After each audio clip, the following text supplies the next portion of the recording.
Welcome to the Cell Soul Source podcast.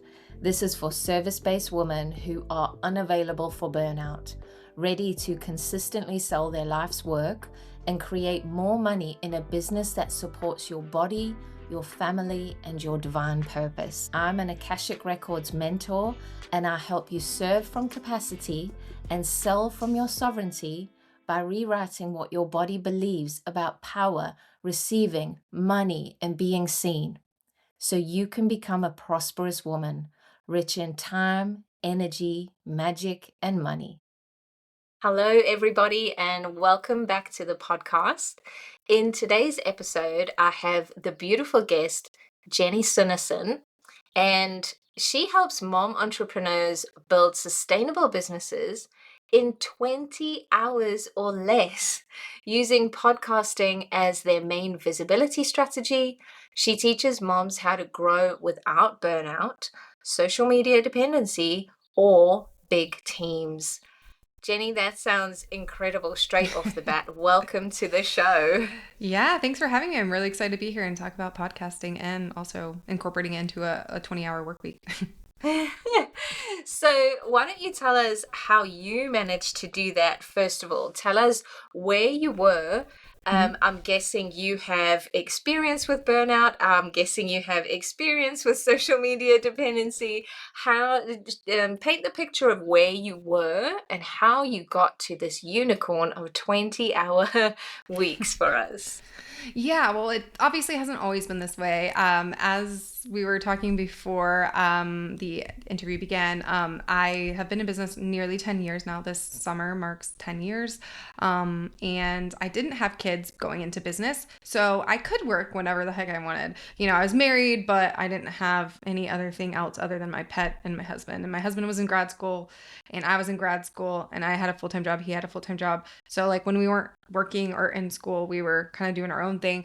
And yeah, so I had my first child in 2020. So in the middle of the pandemic, super fun. Do not recommend. But anyway, I had my first child in 2020. And once I had my son, I already had a pre-established business, but it's so different bringing kids into it. Cause I thought I was prepared. I thought my business was like really solid and it was pretty good, but like, obviously, when my son arrived, I was in for a huge shock because I was so used to running my business in whatever hours I could or whatever hours I wanted. And then when my son came, I had to really, be more intentional with my time. So that's where the whole 20-hour work week was born. And, that's been 6 years now. So I've been refining it ever since. And every year it gets easier. But yeah, when I was first trying to kind of figure out, okay, how am I supposed to do all this stuff when I have a newborn at home? Because, during COVID, we weren't utilizing daycares and things like that because you just couldn't, or you didn't really want to risk it. So my mom helped a little bit here and there.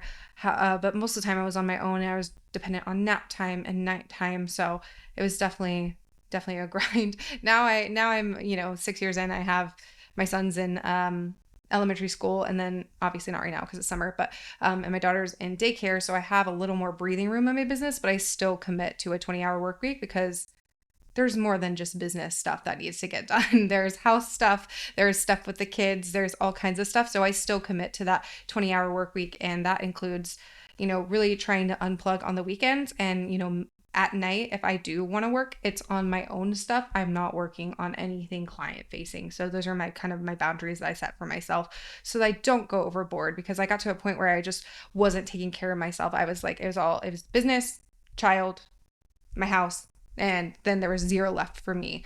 So this, year and a half, 2 years, I've been really focusing on rebuilding what I want for myself, not just my business, not just my household, not just my kids. That's all important, but I got to take care of myself too. They always say you can't pour from an empty cup, and that is so true. Like I was so depleted. I was like, I was doing the basic things, like I was showering and, things like that. I wasn't like completely letting myself go, but I wasn't going like the extra mile. I was like, I would forget my skincare most nights. And, that takes 5 minutes. It's not like I have like a 20-step routine, but most nights I was just too tired to even do that. So even just like doing the little things and romanticizing the like little things that we need to do to like take care of ourselves, that has made a big difference for me. And, slowly but surely I've gotten better about treating myself, like getting back into a workout routine. Like every little step took a little bit of time to like get used to. Like I let myself get used to like just doing the skincare. And then I was like, okay, now I have this down. I'm doing this every single day. Now let's add something else to routine. So, yeah, it's definitely been a journey. And, I don't feel like I have perfected anything quite yet or ever, but it's been nice to finally like feel like I'm pouring into not only my business and my children, but also myself too. This is so, so important. And I really think that you are leading an entirely new generation around the way we do everything, the way we do home, the way we do business, the way we parent. I really do believe this is such important work.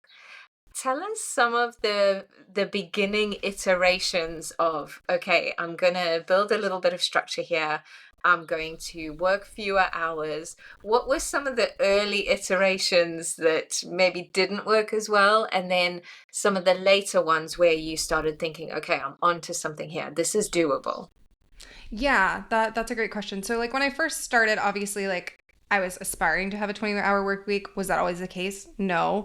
But the first thing I did to kind of make sure that I could get down to that 20-hour work week is I really did a time audit. So I sat there and like looked at everything that was doing every week. I started tracking my time very heavily, seeing, I wasn't like tracking like going to the bathroom or eating or anything like that, but anything that was like related to business and home that wasn't like a basic necessity, I was tracking because I wanted to see where I was actually spending my time. And after this like 2-week process, I found that I was spending a time on things that I just did not need to be doing. Like I was spending a lot of time just like doom scrolling on social media and things like that. And that was taking away not only time, but also like focus. Cause like once I would doom scroll, it would be hard for me to get back into whatever task I was doing. And I would do it in the middle of the day. Like I'd be like just randomly on my phone in the middle of the day. Like I'd be working on a task and then take a second to check my phone and then I'd get lost for another 10 plus minutes. So that was really interesting to be able to see like on paper, like, okay, where am I spending my time? Because you don't really think about it until you actually get down in the nitty gritty and do it. You may notice like, oh, I'm spending a little more time scrolling social media than I should. But once you finally see those numbers, it's like kind of like shocking. Confronting, isn't it? Yeah, It's you're like, quite whoa, this confronting. is kind of crazy.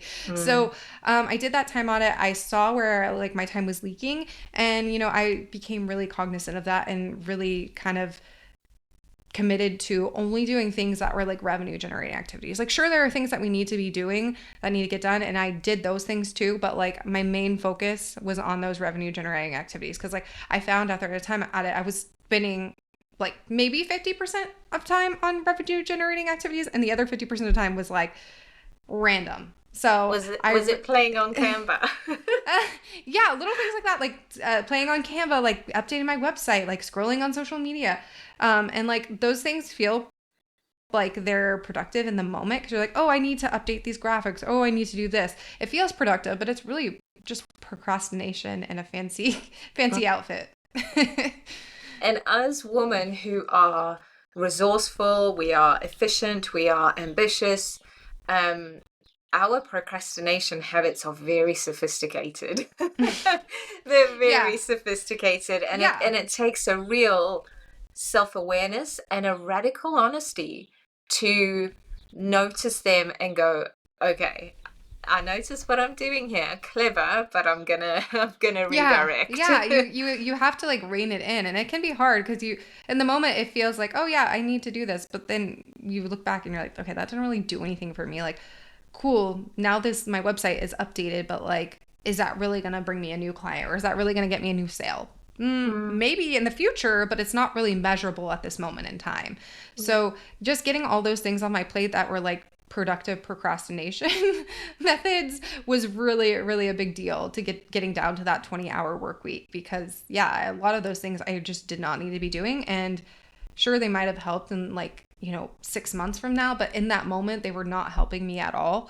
And it freed up time for me to do things that actually matter, that actually move the needle. And then I found, like I would get done with my to-do list and have some extra time to actually do things I needed or wanted to do for myself, like go get a pedicure or, just read a book or something versus like feeling like at the end of the day, I spent 8 hours and what did I even do, you know? Yeah, for sure.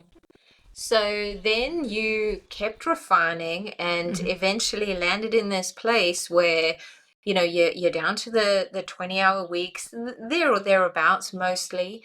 Mhm. Um, and you start refining more about what you're actually doing. How did you land on, okay, it is podcasting? What were some of the kind of pivots and changes that you had to go through before you landed on, oh, it's podcasting?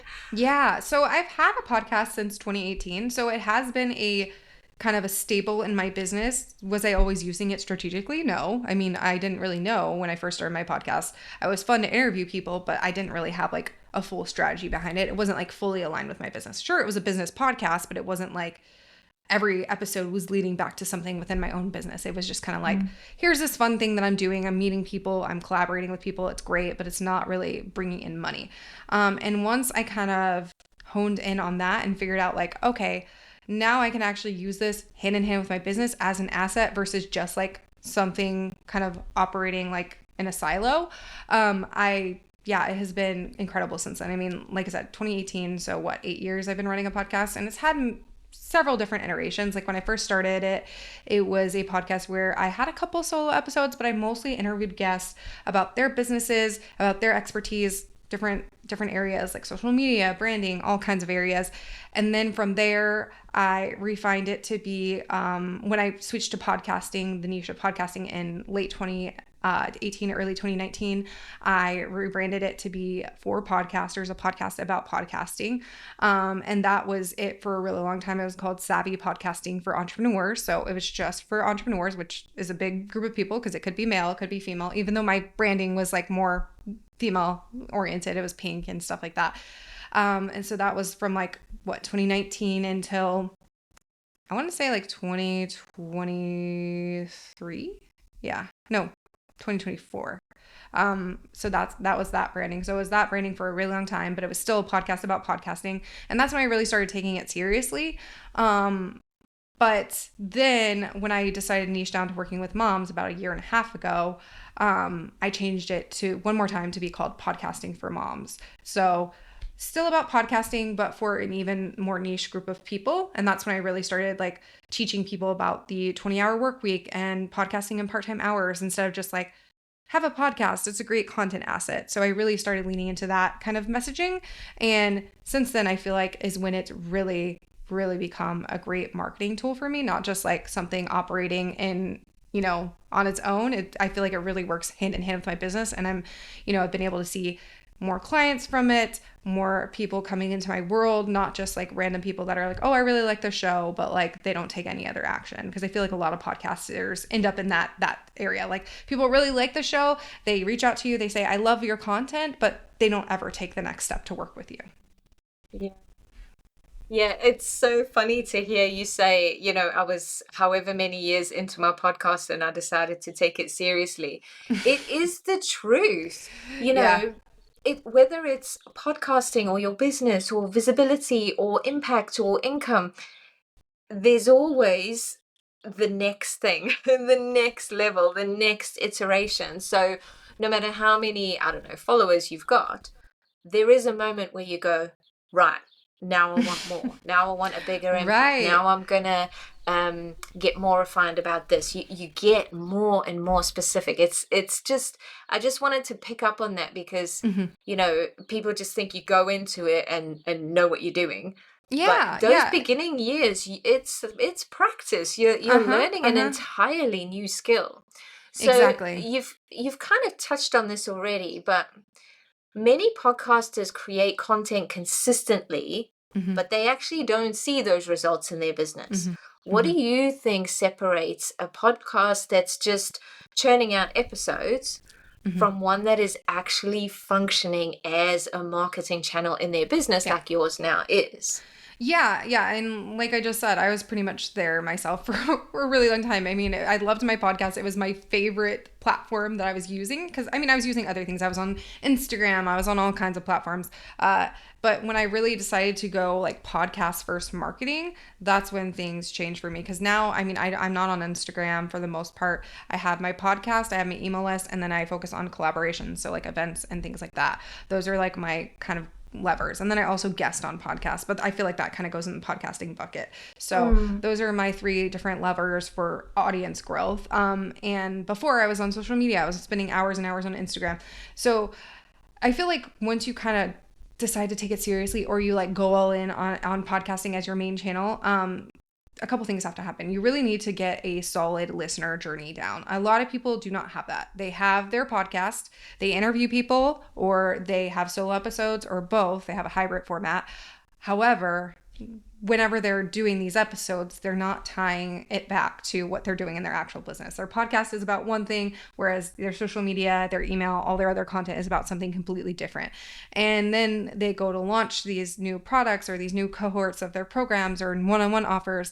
And then they're like, well, why is my podcast not working for me? But the thing is, they're not actually like tying those episodes back to whatever they're launching. Their Instagram and their other channels are doing it, but they're not including their podcast in that mix. So their podcast is like operating completely independently from their other marketing assets. And then they're like, why is my podcast not working? So the first step is to really figure out like, okay, what I do is I sit down every single quarter before the quarter begins, maybe a week or two before, and I map out the entire quarter. So what am first I figure out, okay, what am I launching this quarter, right? I know that's a lot. That sounds crazy for a lot of people.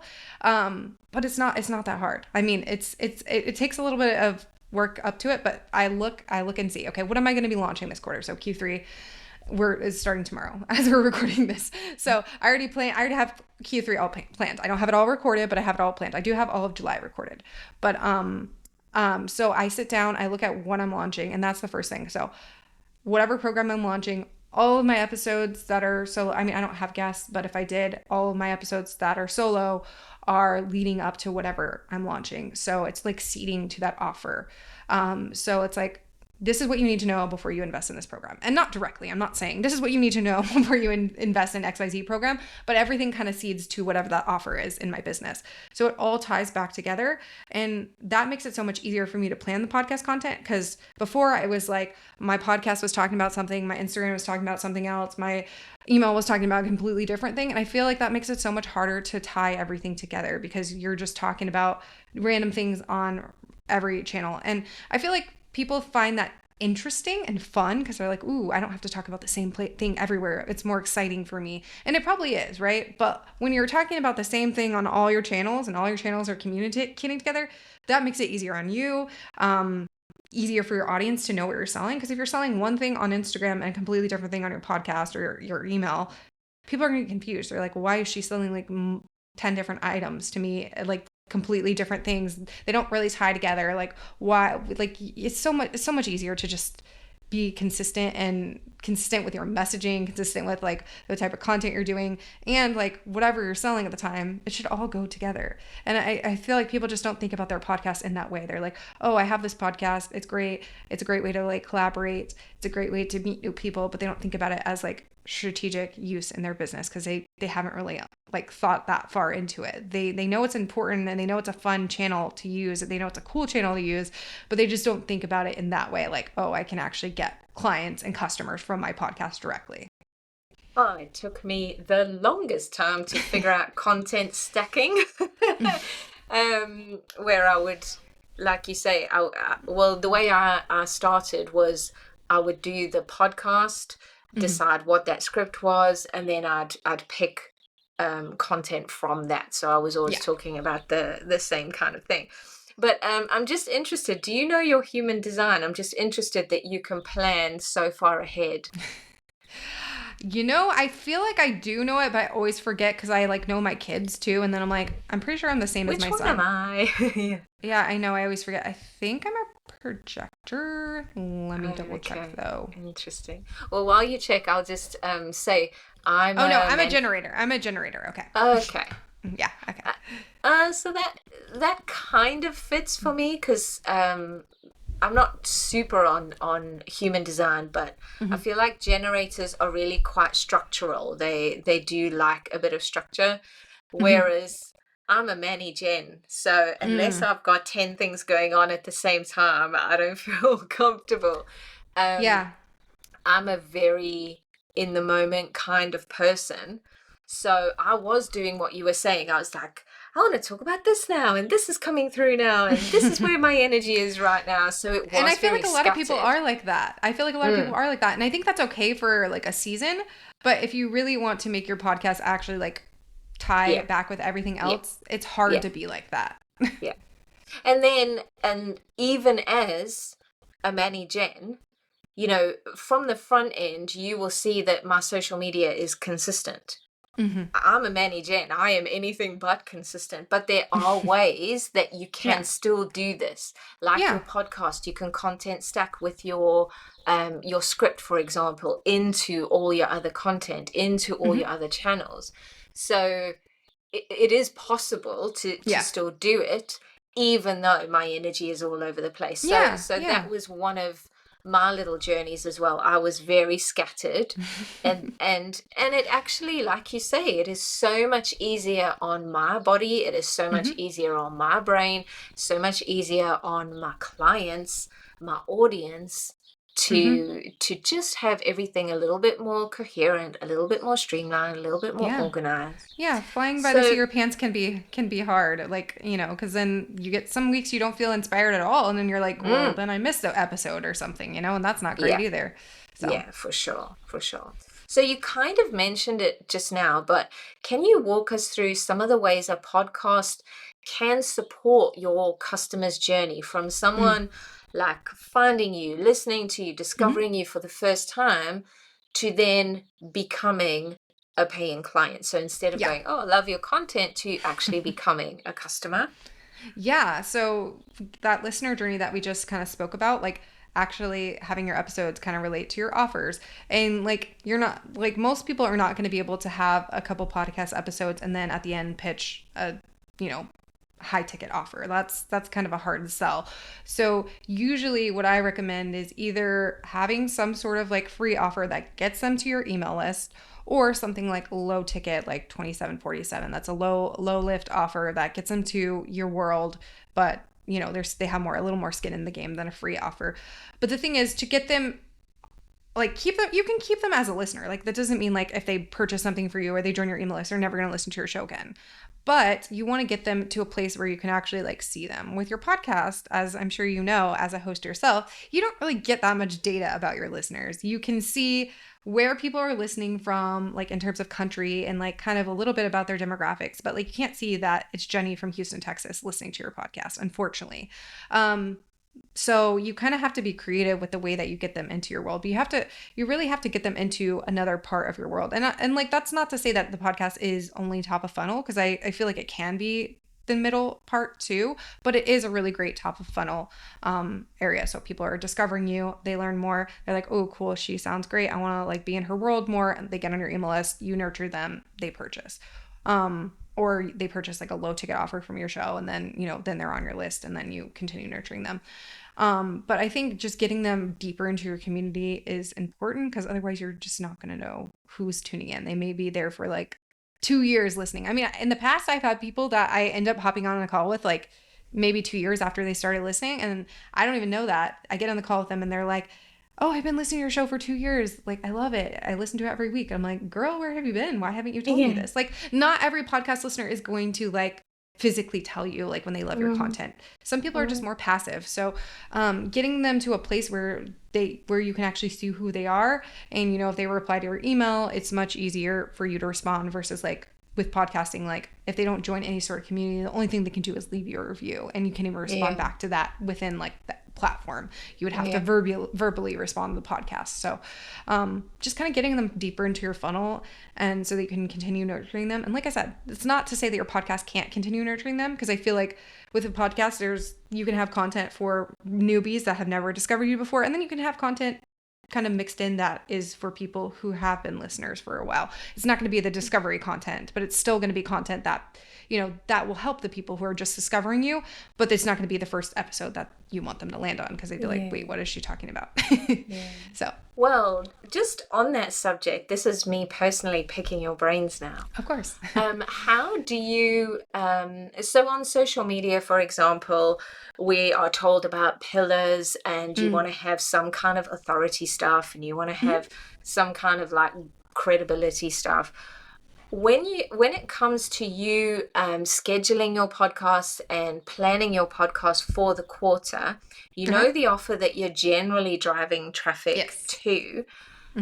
Are there pillars and types of content that you will rotate through when you're creating? Yeah, so I actually have a framework that has 3 different types of content. So it's like you can create additional pillars, but I like to just use the 3 types of content just to help me make sure that I'm hitting all 3 of them. So there's myth busting, authority building, and then sales. So the myth busting is just exactly what you would think. It's like you are debunking a common myth in your industry.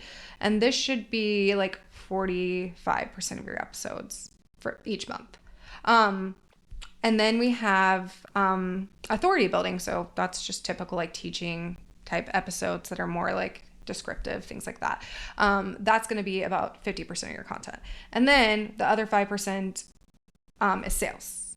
Wait, I think that's right. Okay. And then the other 5% to do maths. I'm not a math person either. No. But yeah. And then it's sales. So sales is it doesn't have to be a direct sales episode. It could be a case study. Kind of like when I do some launches, sometimes I'll have like kind of an overview of what's in whatever I'm launching kind of thing. Like you can kind of mix it up. It can be different things, or, just whatever like that next step they need before they purchase your offer, that kind of episode. So that would be 5% of your content on a monthly basis. So that's kind of like, that's the framework. And then I have different pillars within, based on what I'm launching that quarter. So yeah, absolutely. And these are the refinement things that we talk about.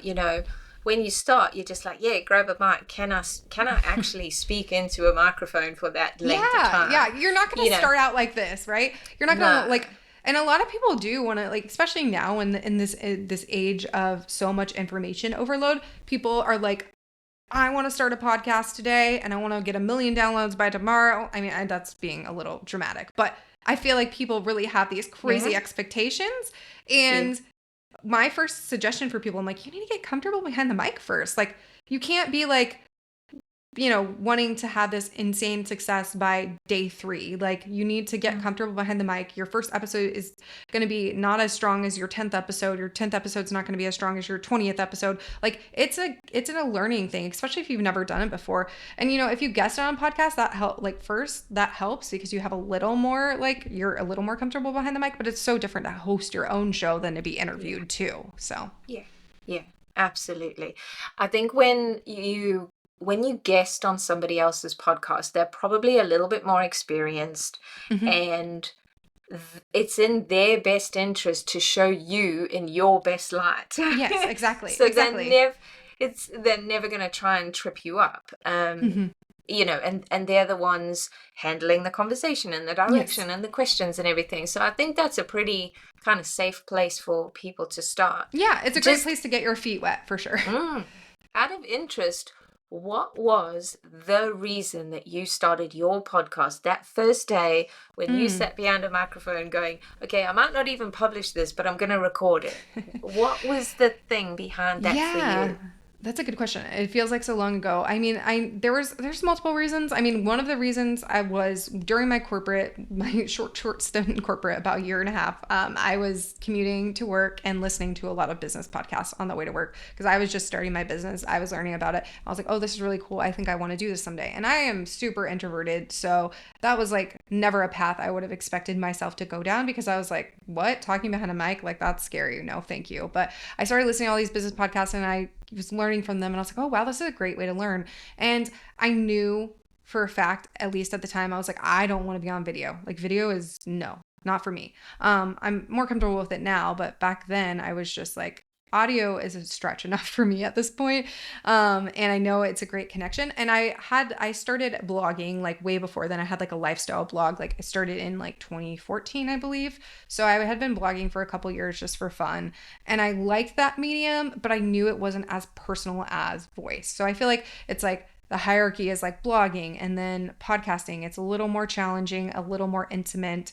And then video, obviously, you get to see that person's face, so it's even more intimate, right? So I was like, I want the happy medium between blogging and video. So I went with a podcast. I really loved it. My main goal was just to like meet more people in the industry. So I started like, I did maybe one solo episode a month, and then mostly interviews. So 3 interviews, 1 solo. And it was just to meet people, to make these connections, to, to collaborate with other people. That was my main goal when I first started. Yeah. And now, 8 years later, I can't tell you how many people I've interviewed in the past year. I don't interview people hardly ever anymore, like maybe one every other quarter max. So I changed my content strategy to be just myself for the most part, which if you were going to tell me that I was doing that like 3 years ago, I'd have been like, nah, I don't think so. Because it's more vulnerable to get behind the mic by yourself because you're in control of the conversation, and you don't have any like buddy there to like kind of save you, I guess. No. So. And this is why I say to people, you just have to follow the breadcrumbs that are in front of you at the time, because what is ahead you could never have imagined for yourself. So just let go of the how, let go of all of that, because what is down the road is so much better than you could ever have imagined. Yeah. I want to ask you this one last question, because you have obviously pivoted from trying to do all the things, burning yourself out, creating on social media, and you've just gone, right, podcasting is it. So if somebody wanted their podcast to become their primary source of leads, of visibility, what would you tell them to focus on first? And what are the kind of common mistakes that they should avoid? Yeah, I would say my first recommendation would be to dial in on your SEO for your podcast. Obviously, your content strategy is really important, but if you have this amazing content strategy and you're following all these like frameworks that I talked about earlier, and you have all that, but you're not getting people to actually listen, you're not getting new discovery, like this all for nothing. So I say like really focus on your SEO. So you need to optimize your podcast name. That is like the first place I would tell someone to start. Your podcast name needs to be search friendly. And a lot of people, that very first word of your podcast, so for example, mine is podcasting for moms. So that first word, podcasting, that is a searchable term. But most people have the blah, blah, blah podcast as their first word. And that is the most valuable real estate. So most shows do not need the word the. So I highly recommend, if you're a podcast, if you have one already and it has the word the as the first word, take that out. It's not necessary. You can leave it on your cover art. You can leave it everywhere else, but take it out of your name field in your podcast host. If you don't have that, you're a step ahead of everyone else. However, I would just kind of, if that's the case, if you don't have the word the and you just have your podcast name, great, you're a step ahead, but I would add a keyword extension to your name. So most people's podcast name is not search friendly. It is just a fun name because everyone likes to be fun and creative, and I love it. But it's just not searchable. So I would add a keyword extension. So take some, like use the little vertical bar or colons and then write a keyword extension. So it's going to be like, example would be like mine says podcast growth, podcast launch, and podcast SEO strategies for mom entrepreneurs. So you would, the keyword podcast launch is in there. The keyword podcast growth is in there. Podcast SEO plus SEO by itself. Plus mom entrepreneurs, plus moms. So there's a whole bunch of keyword combinations that people searching those things, they would be able to find my show. And then my second tip would be the name field for your actual name. So like in your podcast host, there's a place that says author. So there you have your name, of course, but then you can also do like a little slash or a colon, and then whatever your title is. So blah, blah, blah for mom entrepreneurs. So mine says business mentor and podcast strategist for mom entrepreneurs. So those things are searchable too. And then obviously we know our title should be search friendly. Our description should be search friendly, but those are the two things that people don't think about. They don't think about the name field and they don't think about their podcast name field. So optimize those and you will start seeing more traffic almost immediately. And it takes some time. Give it about like 60 to 90 days to kind of like start ranking you higher. But you'll probably see some traction almost immediately. And that is my favorite hack. And just really, because it's so easy, like it's just so easy to put those keywords in there. It doesn't take a lot of time. And then going forward, like if you haven't been optimizing your episodes or your titles, like your descriptions or your titles, just go ahead and do that going forward. You can always go back to your back catalog in the future, but going forward, just optimize that. And then your show description too. If your show description is just like, new episodes released every Wednesday on the blah, blah, blah podcast, refine it a little bit.